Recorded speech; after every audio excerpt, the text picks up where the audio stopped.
이제 4단계를 데이터베이스 기준으로 나란히 놓고 보겠습니다. 먼저 그림 보는 법을 짚겠습니다. 네모는 배포 단위이고 원통은 데이터 저장소입니다. 이 장에서 세어보실 것은 네모가 아니라 원통입니다. 첫 단계인 모놀리스는 애플리케이션 하나에 데이터베이스 하나입니다. 한 줄만 굳혀도 전체를 다시 배포하고 늘릴 때도 통째로 늘립니다. 두 번째 매크로 서비스는 코드를 큰 덩어리로 나눕니다. 주문과 결제가 한 덩어리, 회원과 상품이 한 덩어리입니다. 그런데 원통을 보십시오. 여전히 하나입니다. 코드는 나뉘었는데 데이터베이스에서 다시 붙어 있는 상태입니다. 세 번째, 미니 서비스에서 원통이 처음으로 나뉩니다. 다만 나누는 기준이 서비스가 아니라 도메인입니다. 주문 도메인 안에 주문과 결제가 있고 이 둘이 주문 저장소를 함께 씁니다. 회원 도메인도 회원과 인증이 회원 저장소를 함께 씁니다. 여기서 오해하기 쉬운 곳을 하나 짚겠습니다. 함께 쓰는 것이 허용되는 범위는 어디까지나 도메인 아닙니다. 주문 쪽 서비스가 회원 저장소를 직접 읽는 순간 매크로 서비스로 되돌아가는 것입니다. 같은 집 식구끼리 냉장고를 함께 쓰는 것은 자연스럽습니다. 옆집 냉장고를 열기 시작하면 그것은 다른 이야기가 됩니다. 마지막 마이크로 서비스는 서비스마다 원통을 하나씩 가집니다. 저장소까지 완전히 나뉘고 데이터의 악의는 이벤트로 맞춥니다. 정리하면 난이도를 가르는 것은 서비스 개수가 아니라 데이터베이스입니다. 저장소를 쪼개기 전까지는 결합이 남아 있습니다. 쪼개는 순간부터 악의를 맞추는 비용이 시작됩니다. 그래서 이 전환은 단계를 건너뛰지 않는 것을 전제로 합니다. 안녕하세요. 오늘은 서비스를 얼마나 잘게 쪼갤 것인가를 이야기하겠습니다. 결론부터 말씀드리겠습니다. 이것은 기술 문제가 아니라 조직 문제입니다. 가트너의 권고는 간단합니다. 기본은 굵게 가고 잘게 쪼개는 것은 꼭 필요한 곳에만 쓰라는 것입니다. 집을 고칠 때도 벽을 다 허물지는 않습니다. 손볼 곳만 정확히 여는 편이 낫습니다. 이 자리는 두 편으로 나눠 진행합니다. 오늘 이 편에서는 비용과 분류까지 보겠습니다. 한 가지 미리 밝혀둘 것이 있습니다. 가트너 연구노트 본문은 유료 구독 자료입니다. 그래서 오늘 인용하는 범위는 공개된 요약과 애널리스트 기고문입니다. 그리고 이 틀은 2017년에서 2019년 사이에 정리된 것입니다. 그 틀이 최근 자료로도 여전히 맞는지까지 함께 확인해 보겠습니다. 오늘 이야기는 크게 4부분으로 이어집니다. 그중 앞에 2부분을 이번 영상에서 다루겠습니다. 먼저 마이크로 서비스가 실제로 요구하는 비용을 5개의 축으로 짚어보겠습니다. 그 다음 가트너가 나눈 4단계 입도를 보겠습니다. 그 단계를 가르는 7개의 축도 함께 놓고 보겠습니다. 미니 서비스라는 이름이 요즘은 무엇으로 불리는지도 정리하겠습니다. 남은 2부분은 이어지는 영상에서 다루겠습니다. 미니 서비스가 무엇을 풀어주고 무엇을 대가로 치르는지, 그리고 전환 경로입니다. 이번 영상만 보셔도 얻어가실 것이 하나 있습니다. 우리 시스템이 어느 단계에서 출발해야 하는지 감을 잡으시는 것입니다. 그럼 첫 번째 이야기부터 시작하겠습니다. 첫 번째 이야기입니다. 마이크로 서비스가 요구하는 비용부터 보겠습니다. 오해가 없도록 먼저 말씀드립니다. 마이크로 서비스가 나쁘다는 이야기가 아닙니다. 다만 결제하기 전에 청구서를 먼저 펼쳐보자는 것입니다. 식당에서도 가격을 보고 주문하는 것이 자연스럽습니다. 그럼 그 청구서에 무엇이 적혀 있는지 하나씩 열어보겠습니다. 마이크로 서비스를 쓴다는 것은 5개의 축에서 동시에 값을 치른다는 뜻입니다. 첫째는 데이터입니다. 서비스마다 자기 저장소를 따로 가져야 합니다. 그 순간 한 번에 처리하던 거래를 포기해야 합니다. 대신 나중에 악의가 맞춰지는 방식을 받아들여야 합니다. 이것이 5가지 중 가장 무겁습니다. 둘째는 통신입니다. 진짜로 느슨하게 이으려면 메시지를 주고받는 통로가 필요합니다. 서로를 직접 부르면 결국 서로를 알아야 하기 때문입니다. 셋째와 넷째는 배포와 운영입니다. 서비스마다 배포 통로를 따로 만들어야 합니다. 어디에 무엇이 있는지 찾고 추적하는 기반도 갖춰야 합니다. 그리고 다섯째가 조직입니다. 가트너는 2019년 연구노트에서 이것을 상당한 문화적 파괴라고 표현했습니다. 100명이 한 팀이던 곳이 5명씩 20팀으로 바뀐다는 뜻입니다. 보고체계도 야간 대기체계도 전부 다시 짜야 합니다. 여기서 가장 중요한 것은 이 5가지가 골라 담는 항목이 아니라는 점입니다. 하나라도 준비가 안 되면 나머지 넷에 들인 돈도 회수되지 않습니다. 바퀴가 3개만 달린 자동차는 나머지 부품이 아무리 좋아도 굴러가지 않습니다. 이제 4단계를 데이터베이스 기준으로 나란히 놓고 보겠습니다. 먼저 그림 보는 법을 짚겠습니다. 네모는 배포 단위이고 원통은 데이터 저장소입니다. 이 장에서 세어보실 것은 네모가 아니라 원통입니다. 첫 단계인 모놀리스는 애플리케이션 하나에 데이터베이스 하나입니다. 한 줄만 굳혀도 전체를 다시 배포하고 늘릴 때도 통째로 늘립니다. 두 번째 매크로 서비스는 코드를 큰 덩어리로 나눕니다. 주문과 결제가 한 덩어리, 회원과 상품이 한 덩어리입니다. 그런데 원통을 보십시오. 여전히 하나입니다. 코드는 나뉘었는데 데이터베이스에서 다시 붙어 있는 상태입니다. 세 번째, 미니 서비스에서 원통이 처음으로 나뉩니다. 다만 나누는 기준이 서비스가 아니라 도메인입니다. 주문 도메인 안에 주문과 결제가 있고 이 둘이 주문 저장소를 함께 씁니다. 회원 도메인도 회원과 인증이 회원 저장소를 함께 씁니다. 여기서 오해하기 쉬운 곳을 하나 짚겠습니다. 함께 쓰는 것이 허용되는 범위는 어디까지나 도메인 아닙니다. 주문 쪽 서비스가 회원 저장소를 직접 읽는 순간 매크로 서비스로 되돌아가는 것입니다. 같은 집 식구끼리 냉장고를 함께 쓰는 것은 자연스럽습니다. 옆집 냉장고를 열기 시작하면 그것은 다른 이야기가 됩니다. 마지막 마이크로 서비스는 서비스마다 원통을 하나씩 가집니다. 저장소까지 완전히 나뉘고 데이터의 악의는 이벤트로 맞춥니다. 정리하면 난이도를 가르는 것은 서비스 개수가 아니라 데이터베이스입니다. 저장소를 쪼개기 전까지는 결합이 남아 있습니다. 쪼개는 순간부터 악의를 맞추는 비용이 시작됩니다. 그래서 이 전환은 단계를 건너뛰지 않는 것을 전제로 합니다. 이것이 이론이 아니라는 것을 숫자 3개로 보여드리겠습니다. 첫째는 우버입니다. 2020년에 공개한 자료를 보면 서비스가 2,200개였습니다. 여기서 주의해서 보실 것이 있습니다. 우버는 이 숫자를 줄이지 않았습니다. 2,200개를 그대로 둔 채 70개 도메인으로 묶었습니다. 그리고 도메인마다 앞에 관문을 하나씩 세웠습니다. 그 결과 새로운 개발자가 적응하는 시간이 4분의 1에서 절반까지 줄었습니다.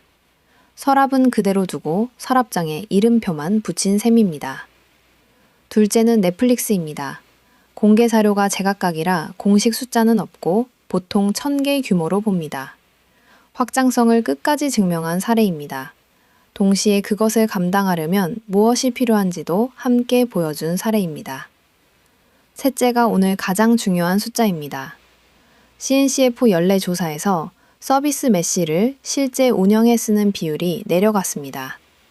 2023년 50%에서 2024년 42%입니다. 도입 계획이 없다는 응답은 2배로 늘었습니다. 보고서가 밝힌 어는 복잡함과 비용, 그리고 성능입니다. 바깥 기반을 대표하는 도구가 실제로 뒷걸음질하고 있다는 1차 자료입니다. 아래 상자는 서비스가 늘 때 같이 쌓이는 찌꺼기입니다. 담당자가 떠나 아무도 못 고치는 죽은 서비스가 하나입니다. 운영 비용에 비해 너무 잘게 쪼갠 나노 서비스가 다른 하나입니다. 둘 다 빚으로 남습니다. 정리하면 이렇습니다. 우버는 도메인을 서비스 위에 단위로 올렸습니다. 그리고 업계는 바깥 도구에 대한 투자를 줄이고 있습니다. 이 두 흐름이 가리키는 자리가 오늘 이야기할 미니 서비스의 자리입니다. 다만 한 가지는 분명히 해두겠습니다. 우버의 방식은 서비스마다 전용 저장소를 그대로 두기 때문에 미니 서비스와 같은 구조는 아닙니다. 그러면 그 중간 지점이 정확히 무엇인지 보겠습니다. 가트너가 나눈 분류를 따라가 보겠습니다. 지금부터가 두 번째 이야기입니다. 지도를 펼치기 전에 축척부터 맞추는 것과 같습니다. 4단계를 하나씩 짚어보겠습니다. 가트너는 2017년 연구 노트에서 서비스 입도를 4단계로 정리했습니다. 왼쪽부터 모놀리스입니다. 애플리케이션 전체가 하나의 배포 단위이고 데이터베이스도 하나입니다. 그 다음이 매크로 서비스입니다. 여러 도메인이 한 코드베이스에 같이 있고 저장소도 다른 서비스와 나눴습니다. 모놀리스에 가장 가까운 서비스와 단계입니다.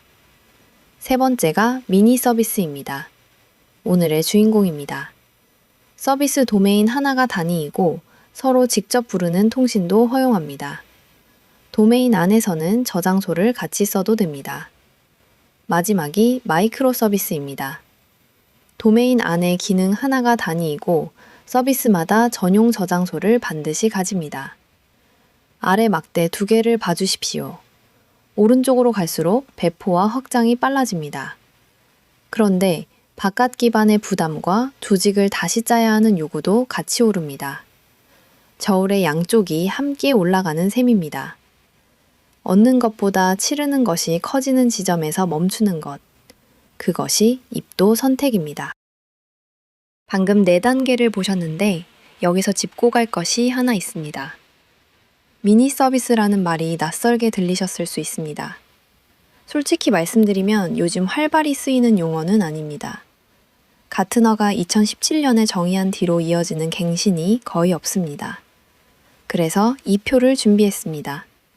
왼쪽 2열을 봐주십시오. 미니 서비스와 서비스 기반 아키텍처입니다. 따라 내려가 보시면 서비스 범위도 도메인 하나로 같습니다. 배포 단위가 도메인별로 나뉘는 것도 같고 데이터를 같이 쓰는 것도 같습니다. 사실상 같은 구조입니다. 차이는 족보뿐입니다. 미니 서비스는 가트너 쪽 이름이고 서비스 기반 아키텍처는 교재에서 온 이름입니다. 그 교재는 2025년에 두 번째 판이 나왔습니다. 같은 자리를 가리키는 현행 표준 이름이 따로 있다는 뜻입니다. 세 번째 열, 모듈러 모놀리스는 사촌쯤 됩니다. 나머지는 다 비슷한데 배포 단위만 하나로 합쳐둔 형태입니다. 경계를 사람의 규율이 아니라 빌드 도구로 지킨다는 점이 다릅니다. 같은 음식을 지역마다 다른 이름으로 부르는 것과 비슷합니다. 오늘 자료는 가트너 계보를 따라가기 때문에 미니 서비스라는 이름을 씁니다. 다만 나중에 찾아보시거나 다른 팀과 이야기하실 때는 서비스 기반 아키텍처가 더 잘 통합니다. 두 이름이 같은 것을 가리킨다는 점만 기억해 주시면 됩니다. 이제 4단계를 7개의 축으로 나란히 놓고 보겠습니다. 오늘 자료에서 딱 한 장만 가져가신다면 2장입니다. 노란 테두리로 묶은 2열을 봐주십시오. 매크로 서비스와 미니 서비스입니다. 가트너가 말한 기본 선택지가 바로 이 2개입니다. 원문의 뜻은 이렇습니다. 기본은 굵게 두라는 것입니다. 오래된 기능은 매크로로 감싸고 자주 바뀌는 기능만 미니로 잘라내라는 뜻입니다. 그 중에서도 오늘 초점은 오른쪽 미니 서비스 열입니다. 위에서부터 보시면 서비스 범위가 점점 좁아집니다. 애플리케이션 전체에서 도메인으로 다시 기능 하나로 좁아집니다. 배포는 전체를 한꺼번에 하던 것에서 완전히 따로 하는 쪽으로 갑니다. 조직은 큰 팀 하나에서 도메인을 맡은 자율팀으로 바뀝니다. 여기서 가장 결정적인 것은 두 번째, 데이터 저장소입니다. 나머지 6개는 정도의 문제인데 저장소만은 성격이 다릅니다. 저장소를 나누는 순간 여러 곳에 걸친 거래 문제가 생깁니다. 데이터를 관리하는 조직의 승인도 받아야 하고 조직 개편까지 따라옵니다. 한 집에서 살림을 합쳐 쓰다가 각자 살림을 내는 것과 같습니다. 그래서 실무에서는 이렇게 물으시면 됩니다. 우리가 지금 저장소를 서비스별로 나눌 준비가 되었는가? 그 답이 아니오라면 미니 서비스 열이 우리 자리입니다. 그러면 마이크로 서비스라고 부르려면 무엇을 갖춰야 하는지 보겠습니다. 위 인용문이 가트너 용어집 원문입니다. 조건 5개가 나열되어 있습니다. 좁게 한정된 범위, 강한 캡슐화, 느슨한 결합, 독립 배포, 독립 확장입니다. 중요한 것은 이것이 골라 담는 목록이 아니라는 점입니다. 5가지를 모두 만족해야 합니다. 하나라도 못 지키면 그것은 마이크로 서비스가 아닙니다. 그런데 현장에서는 그렇게 부르지 않습니다. API만 붙으면 마이크로 서비스라고 부르는 경우가 많습니다. 아래 띠를 봐주십시오. 미니 서비스가 온전히 지키는 것은 하나뿐입니다. 바로 5째, 독립 확장입니다. 첫째, 좁게 한정된 범위는 느슨해집니다. 기능 하나가 아니라 도메인 하나를 단위로 삼기 때문입니다. 둘째, 강한 캡슐화는 절반만 남습니다. 도메인 안에서 저장소를 같이 쓰는 순간 내부 설계가 옆 서비스에 드러나기 때문입니다. 셋째, 느슨한 결합은 직접 호출을 허용하면서 느슨해집니다. 넷째, 독립 배포는 저장소 구조를 바꿀 때 서로 맞춰야 해서 느슨해집니다. 5 중 넷을 느슨하게 한다는 것은 대가가 그만큼 분명하다는 뜻입니다. 그 대가를 어떻게 관리하는지가 이어지는 이야기의 핵심입니다. 다만 이 지킴과 느슨함의 짝짓기는 제가 정리한 해석입니다. 원문에 이런 형태의 표가 있는 것은 아니라는 점을 밝혀둡니다. 아키텍처 판단 기준을 계속 보시려면 구독과 좋아요 부탁드립니다.